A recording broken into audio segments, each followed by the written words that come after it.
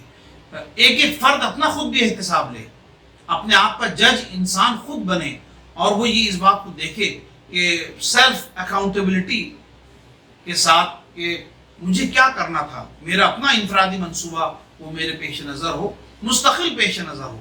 پہلی بات تو منصوبہ بنا ہوا ہو، منصوبہ بنا ہو تو اس کے بعد میں اس پر بیچ بیچ میں آپ غور و فکر کریں کہ میں نے کیا منصوبہ بنایا تھا، اور کن چیزوں کو کے سلسلے میں، کن میدانات میں مجھے آگے بڑھنا تھا، میرا اللہ کے ساتھ تعلق کی کیا کیفیت بنی ہے، بندوں کے ساتھ تعلق کی کیفیت کا کیا حال چال ہے، میرا اطاعت امر کے سلسلے میں کیا کیفیت ہے۔ اس طرح سے مختلف امور میں اپنے آپ کو دیکھنا اور اپنے آپ کو جج کرنا یہ انتہائی ضروری ہے۔ ہم اس امت سے ہمارا تعلق ہے کہ جو مستقل خود احتسابی کے ساتھ اپنے کاموں کو کرنے کی عادی ہے۔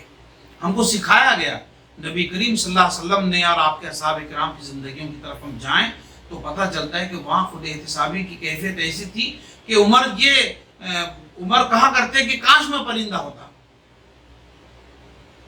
دریا کے کنارے اگر ایک بکری کا بچہ بھی مر جائے تو اس کا بھی حساب عمر کو دینا ہوگا، یہ کیفیت تھی۔ اور اس طرح کی کیفیت بہرحال ہمیں اپنے اندر بھی پیدا کرنا ہے کہ ذمہ داریوں کے تئیں، اپنی ذات کی ارتقاء کے تئیں، خاندان والوں کے تئیں ہماری کیا کیا ذمہ داریاں ہیں، ان ذمہ داریوں کو ہم پوری طرح سے ادا کر پا رہے ہیں یا نہیں کر پا رہے ہیں۔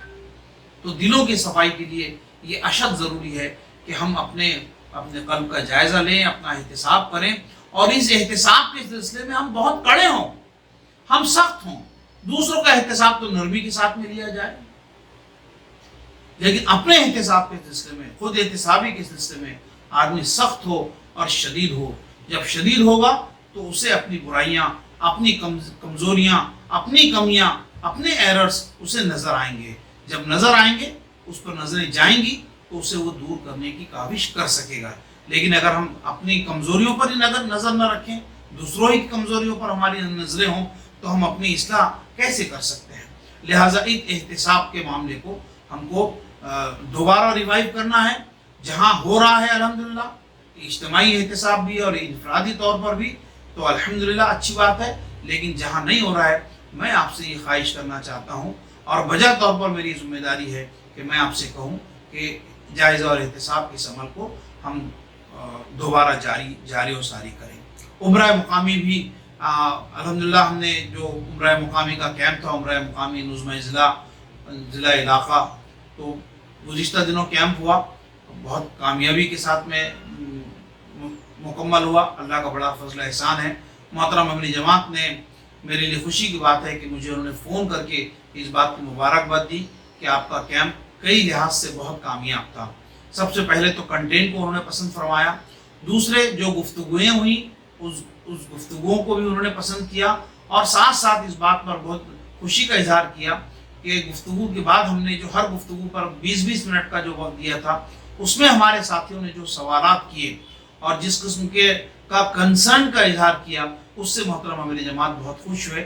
اللہ کرے کہ اس کے اثرات تا دیر قائم رہے۔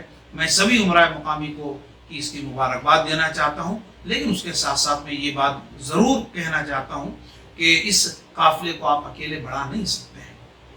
ہمارے ارکان اور کارکنان ہماری اصل قوت ہے۔ یہی وہ لوگ ہیں کہ جو منصوبے میں رنگ بھرنے والے ہیں، اور انہی کے گویا کاندھوں پر ذمہ داریاں ہیں، اور یہی آگے بڑھ سکتے ہیں۔ تو عمرہ مقامی اپنے ارکان کارکنان کی تربیت کے سلسلے میں خاص طور پہ متوجہ رہیں، اور دیکھتے رہیں کہ ان کے پاس جو کچھ بھی اویلیبل قوت ہے، اس قوت کا صحیح استعمال ہو رہا ہے کہ نہیں ہو رہا ہے۔ ایسا نہ ہو کہ ہمارا کوئی ساتھی بہت کام کا ہے لیکن اس پر کوئی ذمہ داری نہیں، اس کے لیے کام کا کوئی نقشہ نہیں ہے۔ تو امیر مقامی کی یہ بہت پرائم رسپانسبلٹی ہے کہ وہ اپنے ساتھیوں پر نظر رکھے، اور اپنے ساتھیوں کی صلاحیتوں کے حساب سے ان سے ضرور کام لے۔ نہ صرف ایک جانب ان کی تربیت بھی کرنا ہے، ان کی ذات کی ارتقاء کے سلسلے میں فکر مند بھی رہنا ہے، لیکن اس کے ساتھ ساتھ انہیں گویا کام بھی دینا ہے۔ محترم میری جماعت جو بات ارشاد فرماتے ہیں کہ اگر ہمارے